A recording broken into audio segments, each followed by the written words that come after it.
게바가 안디옥에 이르렀을 때에 책망받을 일이 있기로 내가 그를 대면하여 책망하였노라. 야고보에게서 온 어떤 이들이 이르기 전에 게바가 이방인과 함께 먹다가 그들이 오매 그가 할례자들을 두려워하여 떠나 물러가매 남은 유대인들도 그와 같이 외식함으로 바나바도 그들의 외식에 유혹되었느니라. 그러므로 나는 그들이 복음의 진리를 따라 바르게 행하지 아니함을 보고 모든 자 앞에서 게바에 이르되 네가 유대인으로서 이방을 따르고 유대인답게 살지 아니하면서 어찌하여 억지로 이방인을 유대인답게 살게 하려 하느냐 하였노라. 아멘. 우리 인사 나누겠습니다. 복 많이 받으십시오. 기도하며 감사합니다. 네. 오늘 우리가 보는 말씀을 보게 되면 바울이 또 다른 하나의 또 사건을 회상하고 있는 것을 이제 보게 됩니다. 아마도 오늘 이 베드로를 바울이 책망한 사건은 바울의 입장에서도 어떠한 변론이 필요했을 것 같습니다. 이것만 가지고도 유대주의자들 입장에선 또 이 사건을 아는 사람 입장에서는 오해할 만하고 또 감히 베드로 사도를 이렇게 책망했다라는 사실만으로도 바울이 어떤 면에서 궁지에 몰릴 수 있는 상황이기도 했기 때문에 이 상황에 대한 설명도 아마 필요했을 것 같습니다. 그런 관점에서 어떤 배경 속에 오늘 일들이 일어나는지 그 안에 주신 교훈들을 좀 생각해 보면 좋겠습니다. 우리 11절 먼저 보면 게바가 안디옥에 이르렀을 때에 라고 되어 있는데 게바는 바로 베드로를 말합니다. 베드로가 안디옥에 이를 때 이 안디옥은 수리아 안디옥을 말하는데 잘 아시는 것처럼 사도행전에 보게 되면 스데반이 핍박을 받고 그로 인해서 예루살렘이 이어진 그 환란 속에 예루살렘의 성도들이 곳곳에 흩어지게 됩니다. 그러면서 흩어진 곳에서 복음을 전하죠. 그러나 그런 중에도 여전히 유대인들에게만 복음이 전해지는 가운데 구브로와 그르네 몇 사람이 안디옥의 지역에서는 헬라인, 이방인에게도 복음을 전하는 가정이 나옵니다. 그러면서 세워진 교회가 바로 안디옥 교회고 여기서의 안디옥이 그 안디옥 교회를 의미합니다. 그 안디옥은 또한 다른 교회와 다르게 어떤 여러 특징적인 것들이 있는데요. 그리고 무엇보다도 적지 않은 유대인들도 회심을 했지만 대부분은 이방인으로 중심된 교회였습니다. 한마디로 이방인과 유대인이 함께하는 다문화 공동체였던 거죠. 그러다 보니까 이방 지역 안에서 유대인들도 이방인들과 함께하는 시간들이 익숙하고 그러다 보니 그 안에선 자연스러운 식탁의 교제와 예배가 만들어지고 있었던 것입니다. 또한 처음으로 바울과 바나바를 이방인 선교를 위해서 파송했던 곳이고 또 우리가 잘 알고 있는 것처럼 예루살렘 교회의 이방인 교회로서는 처음으로 구제연금을 보냈던 곳이기도 합니다. 또 이곳에서는 처음으로 그리스도인이라는 명칭이 사용되기도 했었죠. 이런 면에서 보게 된다면 안디옥 교회가 갖는 상징적인 면이 상당히 큰 것이죠. 이방인 교회로서 처음 예루살렘 교회를 돕고 또한 처음 선교사를 파송한 것입니다. 어쨌든 이런 은혜로운 어떤 공동체가 함께 자리 잡고 있었는데 그런 분위기 속에서 옥의 티가 같은 사건들이 지금 바울을 통해서 지금 이야기되고 있는 것입니다. 쉽게 말하면 와, 참 저 교회 참 좋아. 정말 건강해 라고 하는데 그 안에 가만히 보니까 불편한 이야기가 있는 거예요. 바로 그 이야기가 오늘 본문에 나와 있는 것입니다. 그것은 다름 아니라 바로 베드로와 바울 사이에 일어났던 일들이었습니다. 11절에 보게 되면 다시 한번 보시면 그 말씀이 이어지는데 이렇게 이어지죠. 책망할 일이 있기로 내가 그를 대면하여 책망하였노라. 베드로가 보인 어떤 잘못된 행동에 대해서 바울이 공개적인 자리에서 한마디로 면박을 주었다는 것입니다. 우선 이 사건은 사실은 우리 정서상 좀 불편함을 줍니다. 왜냐하면 우리는 선후배가 분명하지 않습니까? 내용이 어쨌든 간에 후배가 선배한테 대들었다 그러면 그 후배가 조금 뭔가 잘못했네 라는 생각들을 하게 됩니다. 우리의 정서와 감정으로는 사실 이 말씀 하나만으로도 좀 불편함이 있습니다. 어떻게 바울이 감히 베드로에게 그처럼 무례할 수 있단 말인가 이런 생각을 할 수 있는 것이죠. 여러분 굳이 비교하자면 베드로가 누굽니까? 바로 예수님을 직접 따랐던 수제자입니다. 예수님으로부터 직접 말씀을 들었고 예수님이 행하신 기적을 본 자이고 또 예수님과 함께 변모산에 갔던 자입니다. 또 예수님 앞에서는 언제나 항상 앞섰던 자입니다. 무엇보다도 바울보다 먼저 사도된 자이고요. 한마디로 선배입니다. 그런데 이렇게 행동한다는 거죠. 이렇게 보면 지나쳐 보입니다. 바울의 행동이 오마불손해 보이는 것이죠. 베드로의 행동이 틀렸다면 조용히 말을 해도 되지 않겠습니까? 선배님 그러시면 안 됩니다 라고 말을 해도 될 것입니다.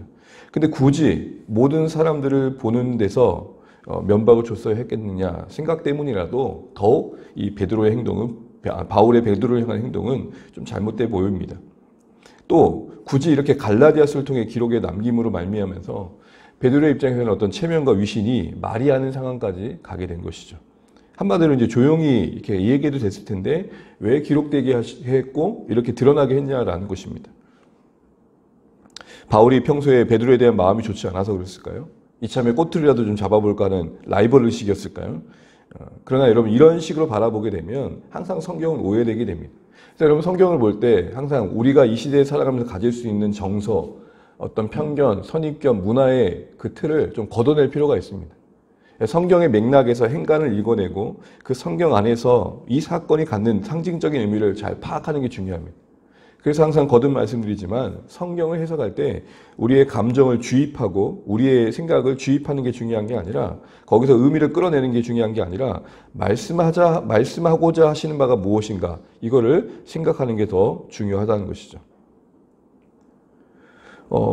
여기서 우리는 바울이 왜 이런 이해를 했을까라는 생각들을 다시 한번 생각해 봐야 됩니다. 우리가 어제 봤던 것처럼 분명 바울은 베드로를 뭔가 꼬투리 잡고자 했던 것은 아닐 것입니다. 왜죠? 분명 어제 바울은 기둥과 같이 여기는 게바를 인정합니다. 그와 친교의 약속을 나눔으로써 하나님께서 그 안에 역사하신 것을 존중합니다. 그러니 무시하거나 뭔가 꼬투리 잡고자 하는 그런 생각들은 분명 아닐 것입니다. 그럼 어떻게 이런 일이 어떤 일이 일어났고 도대체 어떤 배경 속에서 이랬을까라는 생각들을 해보면서 오늘 12절 말씀 한번 읽어보면 좋겠습니다. 이 12절 한번 같이 읽습니다. 야고보에게서 온 어떤 이들이 이르기 전에 게바가 이방인과 함께 먹다가 그들이 오매 그가 할례자들을 두려워하여 떠나 물러가매. 여기서 보게 되면은 야고보에게서 온 어떤 이들이라고 말합니다. 아마 예루살렘 지역에서 온 사람들인데 실질적으로 야고보가 보냈는지 야고보가 어떤 관계에 있는지를 명확하지는 않습니다. 아니면 자칭 스스로들이 나는 야고보가 보내서 왔어 라고 했을지도 모르겠습니다. 왜냐하면 12절 끝절에 보게 되면 그들을 할례자들을 표현하고 있거든요. 아마 강성 유대인 출신들의 그리스도인일 것 같습니다. 그래서 안디옥 교회가 한참 뜨고 있으니까 그 교회에 아마 자신들의 주장을 더 어필하기 위해 갔을지도 모르겠습니다. 여하튼 야곱에서 온 어떤 이들은 분명 베드로에게 긴장을 갖게 할 만한 상황이었던 것 같습니다. 내용을 보는 것처럼 안디옥에 지금 와 있는 베드로가 한참 이 이방인들과 함께 먹고 있다라고 되어 있습니다. 여기서 먹다라는 것은 식사의 자리를 갖고 있었다는 것이죠. 식사의 자리라는 것은 공동체의 예찬을 의미하는 겁니다. 사서로이 성도들과 그냥 밥 먹고 있었던 자리가 아니라 공동체가 함께 예찬을 나누고 있었던 것입니다. 형편을 따라 각자의 음식을 가지고 와서 온 회중이 음식을 나누고 있었습니다. 한마디로 사석이 아니라 공동체의 모임 중이었던 것입니다. 초대교회는 종종 이렇게 예찬을 나눴고 또 이어서 성찬도 함께 했었습니다. 우리가 몇 주 전에 성찬을 했지 않습니까? 성찬을 시행했었던 그 자리에 유대인과 이방인이 예수 안에서 한 몸 되었고 연합되었다라는 그 화해의 시간을 갖는 것을 의미하기도 했었습니다. 안디옥 교회의 출발이 그러했고 그 구성원들이 그러했듯이 그 무엇보다도 안디옥 교회는 복음 안에서 유대인과 이방인이 함께 할 수 있음을 보여주는 공동체적인 특징을 갖고 있었던 것이죠. 수천 년 동안 서로에게 쌓여있던 장벽이 무너지고 십자가의 복음으로 인종과 문화가 함께 이렇게 할 수 있다는 사실을 지금 보여주고 있는 것입니다. 그러니까 서로에게 이 식탁의 자리는 예수님의 몸을 경험하는 현장이었던 것입니다. 자, 그런데 이런 상황들 속에 이루어진 배경 속에서 베드로가 지금 그 식사의 자리를 떠난 겁니다. 이게 그냥 사석이었으면 모르겠는데 이런 예배의 현장에서 함께하는 교제 현장에서 떠난 문제이기 때문에 바울의 입장에서는 어쨌든 교회적으로 공동체적으로 끼칠 영향들을 생각하지 않을 수 없었던 것이죠. 그런 가운데서 바울의 심한 견책을 할 수밖에 없었던 것입니다. 무엇보다도 베드로가 그 떠난 행동이 갖는 그 모습, 그 처신이 갖는 메시지가 있었기 때문입니다. 그건 무엇보다도 이 식탁의 자리가 갖는 연합과 화해의 상징을 깬 것이었습니다. 십자가의 피 흘리심으로 유대인과 이방인이 결코 그 무엇으로도 하나 될 수 없는데 서로의 다림이 무너져서 하나 된 사실을 기념하고 있는 그 현장을 떠났다는 것은 십자가를 모독한 것과 다를 바가 아니었기 때문이죠. 십자가의 희생을 상징하는 성찬의 테이블을 반으로 가르는 거였습니다. 유대인의 식탁이 따로 있고 이방인의 식탁이 따로 있다라고 말하는 것과 다를 바가 아니었던 것입니다. 13절에 보십시오. 그의 행동이 끼친 영향력을 보십시오. 우리 13절 한번 읽어볼까요? 남은 유대인들도 그와 같이 외식함으로 바나바도 그들의 외식에 유혹되었느니라. 이 베드로의 행동이 갖는 상징성이 얼마나 파장이 컸는지를 이어진 13절도 보여줍니다. 같이 앉아있던 유대인들도 함께 같이 불편해졌던 거예요. 방금까지만 해도 하하 웃으면서 식탁에 나누고 또 성찬이 이어졌을 텐데 바로 베드로는 그것을 떠나보내면서 긴장감을 만들어 놓은 것입니다. 또한 그 무엇보다도 그의 행동은 그런 면에서는 위선이었고 외식이었다는 점에서도 바울은 그의 행동을 지적하지 않을 수 없었습니다. 베드로가 갖는 어떤 위치, 기둥과 같았던 교회의 존재감을 가지고 있다면 그의 행동이 잘 갖고 있는 그 영향력을 생각할 때 말하지 않을 수 없었던 것이죠. 위선과 외식이 뭡니까? 겉으로 아닌 것처럼 행동하는 겁니다. 여러분, 그는 바울을 이미 만나기 전에도 잘 아시는 것처럼 사도행전 9장에 보면 고넬료 가정을 10장을 보게 되면 고넬료 가정을 만나는 가정이 나옵니다. 거기서 베드로는 한번 깨지게 되죠. 기억나시죠? 위에서부터 한상을 보는데 보자기에 쌓여있는 음식을 보는데 그가 먹을 수 없는 이방인들이 먹는 음식이었습니다. 근데 그 음식이 너가 이 음식을 거부하지 말아라. 내가 깨끗하게 하다 말한 것을 네가 왜 속되다고 말하냐? 라는 것들을 계속해서 보여주셨죠. 그러면서 베드로는 그때의 경험 속에서 하나님께서 이방인들도 용납하시는구나. 그들에게도 동일한 은혜와 성령으로 구원하시는 것을 깨닫게 되고 본인 자신도 유대인들로부터 왜 이방인 집에서 함께 식사합니까? 라는 비방을 받았었습니다. 그 비방에 대해서 차례로 설명했던 내용이 사도행전 11장 3절에 나옵니다. 우리 괜찮으시면 우리 사도행전 11장 3절 말씀을 같이 잠깐만 보겠습니다. 사도행전 11장 3절입니다.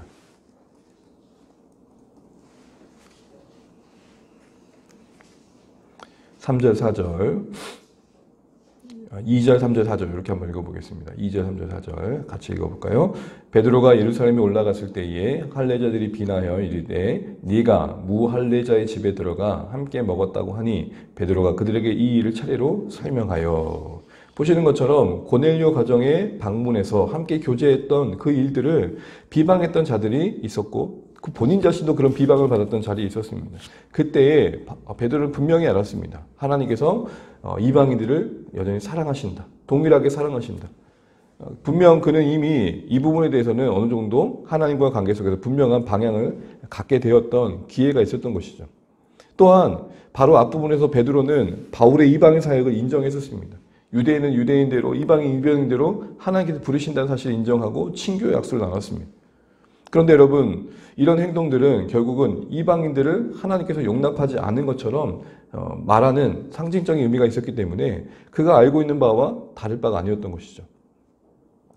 무엇보다도 할례당이 오기 전까지만 해도 이방인들과 자연스럽게 웃으며 식사했었습니다. 그런데 그는 현실 속에서 갑작스럽게 닥친 상황 속에서 아는 대로 행동하지 않았던 것입니다. 무슨 말입니까? 결정적인 순간에 그가 알고 있고 이미 방향을 잡고 있었던 복음의 진리가 적용되지 않았던 것이죠. 그래서 여러분 14절 상반절에 이렇게 말합니다. 우리 갈라디아서 2장 14절 상반절을 보게 되면 바울이 그래서 그의 행동을 이렇게 결론적으로 질책합니다. 그러므로 나는 그들이 복음의 진리를 따라 바르게 행하지 아니함을 보고. 결국 베드로의 그 외식, 위선의 중심에는 진리를 알지만 그 진리를 따르지 않았다는 것입니다. 진리대로 행동하지 않았던 것이죠. 야고보에게서 온 이들이 그 상황을 보고 오해할까 봐 아마 당황스러웠을지 모르겠습니다. 그러나 차분히 아까 사도행전 봤던 것처럼 차례대로 하나씩 설명했으면 됐을 것입니다. 그런데 그 순간 베드로 스스로가 자신의 양심을 거슬려서 그 상황을 모면하기 위해 했던 행동이 오늘 문제가 되고 있는 것입니다. 심지어는 여러분 그 행동이 바로 13절에 보게 되면은 바나바에게도 유혹이 되었던 것입니다. 바나바가 누굽니까? 예루살렘 교회에서 파송한 안디옥 교회 지도자입니다. 그러니까 안디옥 교회 목사마저도 지금까지 같이 잘 지냈던 이방인들로부터 좀 불편한 것들을 만들고 있는 것입니다. 무엇보다도 이러한 베드로의 행동은 이방 신자들을 혼란에 빠지게 했을 것입니다.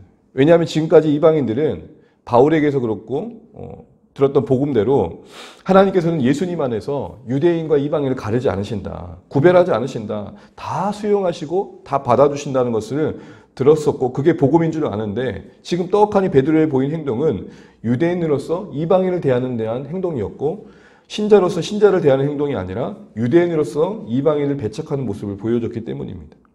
복음 안에 그 무엇도 나눌 수 없을 텐데 예수님을 두고 그 무엇도 담이 될 수 없을 텐데 베드로의 이 행동은 그 순간만큼은 이방인들에게 철저한 거절감을 갖게 했던 것이죠. 내내 같이 잘 지내다가 결국 그 말은 너희들이 유대인이 되지 않으면 더 이상 나와 교제할 수 없어를 요구했던 것과 다를 바가 아니었던 것입니다. 그래서 바울은 복음의 진리를 행동하지 않는다라는 말 뒤에 이렇게 얘기했던 것입니다. 게바에게 하는 말이 14절에 네가 유대인으로서 이방인을 따르고 유대인에게 살지 아니하면서 어찌하여 억지로 이방인을 유대인답게 살게 하려 하느냐. 넌 스스로도 유대인답지 않은 모습이 있고 또 방금까지만 해도 이방인들과 같이 식사했지 않느냐. 그런데도 어찌 이방인들을 강제적으로 너와 같이 유대인 되려고 하느냐. 유대인 너 스스로도 율법의 계명을 다 지키지 못하면서 그들이 유대인 되지 않는다는 사실로 인해 이런 모습을 보이면 되겠니? 이 얘기를 하고 있는 것입니다. 이런 면에서 베드로의 돌발적인 처신은 그만큼 바울의 질책만큼이나 당시 교회에게 적지 않은 충격을 주었을 것이고 상당히 어리둥절한 상황을 만들었을 것입니다. 말씀드린 것처럼 바나바마저 물러날 상황이었다면 여러분 이제 교회는 누구의 말을 믿고 누구를 따라야 했겠습니까? 바로 이런 위태로운 분위기 속에서 바로 베드로에 대한 책망이 있었던 것입니다. 그러니 사적 감정을 동원한 책망이 아니라 교회의 어떤 닥침, 복음의 위기의 사태를 수습하고 재발 방지 차원에서 복음의 진리를 다시 한번 드러내기 위한 과정 속에 바로 베드로의 행동과 처신을 드러내고 잘못됐음을 지적했던 것입니다. 상황에 따라 왔다 갔다 하는 베드로의 이 이중적인 불이치를 견책하는 차원에서 그렇게 말을 했던 것이죠. 이 모든 것들이 다 복음과 교회를 세우기 위한 과정이었던 것입니다. 사실 이는 교회와 베드로 그 자신을 위해서도 필요했던 행동이었음을 우리는 봐야 된다는 것이죠. 잘 아시는 것처럼 베드로는 참 용감합니다. 그러면서도 겁이 많죠. 또 언제나 호언장담하면서도 쉽게 마음을 돌이키는 연약함이 있었습니다. 대표적인 사건이 그거 아닙니까? 예수님과 함께 죽겠다고 했지만 3번이나 부인하죠. 베드로는 이런 약점의 성격을 지금 이 시점에도 갖고 있는 걸 보게 됩니다. 그게 과거의 일이 아니라 지금도 그 연약함을 갖고 있다고요. 지금 현재 위치는 무엇입니까? 예루살렘 교회의 기둥과 같은 중심에 서 있습니다. 이미 성령의 오순절 성령 사건을 체험하고 수많은 설교를 통해서 수많은 사람들을 전도한 사람이었습니다. 그런데도 여전히 그 평생에 그의 연약함을 안고 있습니다. 이런 베드로의 모습에서 우리 다시 한번 우리를 겸손하게 돌아보게 되는 것이죠. 그리고 이런 모습을 다루는 성경의 내용 속에서 우리는 성경이 참 진실한 책이라는 것을 생각해 보게 됩니다. 적어도 베드로 하면 교회 안에서는 참 유명한 사람이고 세워져야 할 사람 아닙니까? 그러면 성경은 그의 실수는 오점을 기록하지 않아야 될 것입니다. 그를 최대한 완전한 성자로 묘사해야 될 것입니다. 그러나 하나님께서는 그들의 인생의 연약함을 고스란히 성경에 담아내십니다. 사람이 눈에 좋은 인상을 주고 사실을 숨기고 미화하지 않습니다. 성경 그들의 연약함을 드러내면서 그런 중에도 그들의 연약함을 통해 일해 가시는 하나님을 보여주십니다. 그래서 저는 성경이 좋습니다. 어떻게 보면 민망한 사건들이고 그의 민낯을 드러내는 어떤 부끄러운 일이지만 그걸 기록하게 하셔서 오늘 오고 가는 세대 속에 자신 안에 있는 연약함들을 다시 한번 정직하게 인정하게 하심으로 하나님 앞에서 우리를 다루어 가신 그 일들에 오늘 본문과 같은 사건들을 쓰고 계시기 때문이죠. 여러분 오늘 이 베드로의 면책받는 사건 이것은 단순한 사사로운 감정의 사건이 아니라 교회와 복음과 그 자신을 세우시기 위한 하나님의 드러내심이었습니다. 조용히 말할 수 있었고 감출 수 있었고 그리고 갈라디아서에까지 기록되지 않아서 그냥 기억 속에 사라질 수 있었는데 하나님이 떡하니 여기에 기록되게 하심으로써 베드로 그 자신에게도 또 교회에게도 또 복음적인 차원에서도 필요한 것들을 다루고 계십니다. 하나님의 큰 그림 속에 드러난 기록된 사건이었던 것이죠. 우리도 이런 성경에 기록된 내용 속에서 참 우리가 우리 자신의 모습을 어떻게 바라봐야 할지 생각해 보게 됩니다. 베드로가 이쯤에서도 여전히 그 자신의 연약함을 붙들고 싸우고 있습니다. 우리에게도 평생 싸워야 연약함이 있을 수 있음을 기억하고 베드로의 이 모습 앞에서 진책받고 이 자리에서도 면책을 받고 있는 그 모습 앞에서 우리가 신앙의 연륜이 어떠하든지 간에 늘 말씀 앞에서 깨져야 되고 돌아봐야 될 연약함이 있다는 사실을 잊지 않고 겸손해질 수 있는 오늘의 말씀이어야 될 것입니다. 그러면서 궁금해집니다. 여러분, 바울로부터 이런 면책을 들은 베드로는 어떻게 되었을까요? 그러니까 바울과 베드로의 관계는 어떻게 되었을까요? 이후에 성경이 자세하게 오늘 본문에서 다루고 있지 않지만 다른 본문을 보게 되면 오늘 베드로는 멋지게 사과하고 인정하고 교회 앞에서 자신의 실수를 인정하고 화해했을 것 같습니다. 대표적인 사건인 3번 부인했던 사건 속에서도 다 물음소리 들고 회개했던 베드로 아닙니까? 그러기에 베드로와 바울은 앙숙관계로 남지 않았을 것이고 이 사건이 이후에 그 다음에 이야기가 나오지 않지만 충분히 상상할 수 있는 것은 바로 베드로가 정직하게 자신의 잘못된 처신을 인정하고 그로 인해 불러온 파장에 대해서 사과하고 자신의 부끄러운 가오를 교회 앞에 고백하고 다시 한번 그 다음 단계를 걸을 수 있었을 것 같습니다. 그렇게 생각할 수 있는 것은 베드로전서 3장 15절에 바로 바울을 소개하는 베드로의 소개 속에서 알게 됩니다. 우리 이 말씀이 있고 말씀 맺도록 하겠습니다. 우리 베드로전서 3장 15절입니다.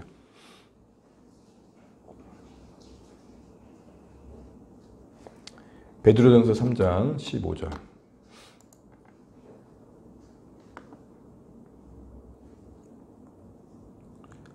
같이 한번 읽어보겠습니다. 그러므로 베드로서 3장 15절 죄송합니다. 다시 읽을게요. 또 우리 주의 오래 참으심이 구원이 된 줄 여기라. 우리가 사랑하는 형제 바울도 그 받은 지혜대로 너희에게 이같이 썼고. 베드로 후서 3장 15절입니다. 제가 말씀드렸죠. 베드로서 3장 15절. 제가 다시 한번 읽어드릴게요. 또 우리 주의 오래 참으심이 구원이 될 줄로 여기라. 우리가 사랑하는 형제 바울도 그 받은 지혜대로 너희에게 이같이 썼고. 바울을 뭐라고 표현하고 있습니까? 사랑하는 형제 바울. 여러분, 여기서 우리는 바울과 베드로의 관계를 충분히 생각해 볼 수 있게 됩니다. 이거 외에도 베드로는 이후에 열린 예루살렘 회의에서 바울과 바나바가 참석한 그 자리에서 이 이슈에 대해서 이렇게 이야기합니다. 이방인에게 유대인들도 감당하지 못했던 율법의 멍에를 지우는 것은 부당하다라고 선언합니다. 바울이 그 자리에서 그걸 듣고 아마 감사했을 것입니다. 이와 같이 여러분, 이 베드로와 바울 어떻게 보면 큰 갈등이 될 수 있었고 골이 깊어지는 일이 될 수 있었던 이 문제가 아름답게 매듭지어지고 있는 걸 보게 됩니다. 여러분, 이게 교회 안에 일어날 모습일 것입니다. 우리는 함께하면서 서로 좋은 모습만 볼 수는 없을 것입니다. 때로는 각자가 갖고 있는 연약함 때문에 부득이하게 미묘한 감정의 상함과 갈등이 일어날 수 있습니다. 때로는 서로에게 권면할 수밖에 없는 관계 속에 원치 않지만 그렇게 해야 되는 이유들 때문에 뭔가 권면해야 될 상황이 있을 것입니다. 그럴 때 자신을 정직하게 인정하고 돌이키고 서로 이해하고 그 다음 단계로 나아갈 수 있는 건강한 모습이 교회 가운데 필요한 것입니다. 특별히 또한 베드로의 모습에서도 우리 다시 한번 생각해 보게 됩니다. 그런 상황의 압박감 속에 위선을 행하기 쉬웠다면, 이미 알고 있지만 상황 앞에 무릎 꿇을 수밖에 없다면, 애초에 모른다면 얼마나 더 우리는 흔들릴 수밖에 없겠습니까? 그러니 알면서도 넘어질 수밖에 없는 우리인데 아예 모른다면 얼마나 더 거짓된 것에 노출되어 넘어질 수밖에 없겠습니까? 그러니 우린 베드로의 모습을 보면서 늘 알고 있는 바를 우리 삶 가운데 적용해야 된다는 노력들이 필요한 것과 또한 더 알고자 하는 애씀이 필요함을 알게 됩니다. 주님과 더 사귀고 돌아보면서 늘 주님과 함께 동행하면서 배운 진리를 따라 살아가고 있는지 내 자신을 정직하게 살피고 어떻게 하면 복음의 진리대로 바르게 살아갈까를 고민하고 그래서 위기가 찾아왔을 때 그 고민대로 살아낼 수 있는 그런 우리의 모습 되어야 되지 않을까 돌아보게 됩니다. 말씀을 맺습니다. 베드로가 바울로부터 면책을 당했던 어떻게 보면 면박과 같은 어떤 질책을 당했던 이 현장은 사사로운 감정 때문이 아니라 그것이 끼칠 교회의 영향력, 악한 영향력, 그것이 상징하는 복음에 대한 반하는 메시지, 이 모든 것들을 총칭한 사건 속에 일어난 것입니다. 그 상황 속에서 베드로는 베드로대로, 바울은 바울대로, 교회는 교회대로 그 다음 단계로 나아가는 것들을 보게 됩니다. 우리 같이 건강하게 우리에게 허락하신 그 상황 속에서 문제를 풀어가면서 하나님 나라 이루어갈 수 있는 그런 지혜와 교훈을 배우고 그 무엇보다도 우리 각자가 베드로도 넘어질 수 있다면 나도 또 넘어질 수 있다는 사실 앞에서 정직하게 주의 은혜와 공유를 구하고 말씀 앞에 몸부림치며 하나님 앞에 합당한 자 되기 위해 오늘도 은혜와 공유를 구할 수 있는 오늘의 말씀 되시기를 주님의 이름으로 축복합니다. 찬양하겠습니다. 찬송가 찬송가 420장입니다. 찬송가 420장 찬양드리겠습니다.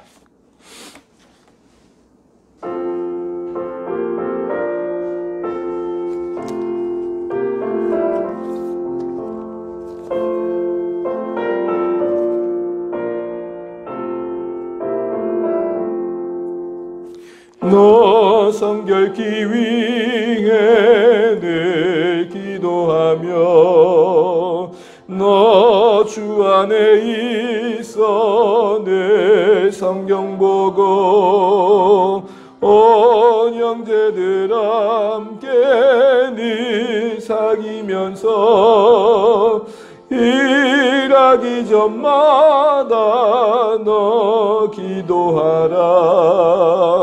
너 성결케 위해 내 머리 숙여 저 은밀히 계심 내 주께 빌나.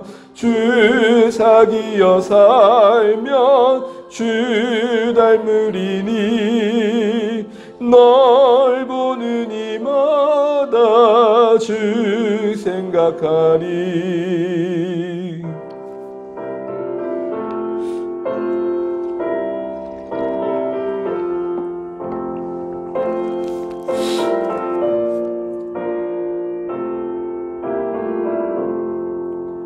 너 성결케 위해 주 따라가고 일 다급하여도 당황치 말고 참 즐거울 때나 또 슬플 때나 너 주님만 믿고 늘 따라가라. 너 성결케 위해 늘 기도하며 내 소원을 주께 다 맡기어라.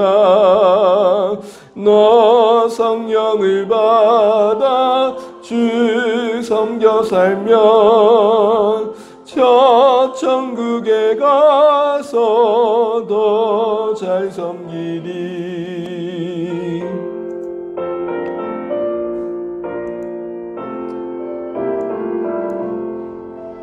아멘. 우리 이 시간 기도하겠습니다. 먼저 선교지에 기도하실 때 말레이시아 섬기시는 이재영, 양자영 선교사님 가정 위해 기도하겠습니다. 그 자녀 재호와 수아를 위해 기도하겠습니다.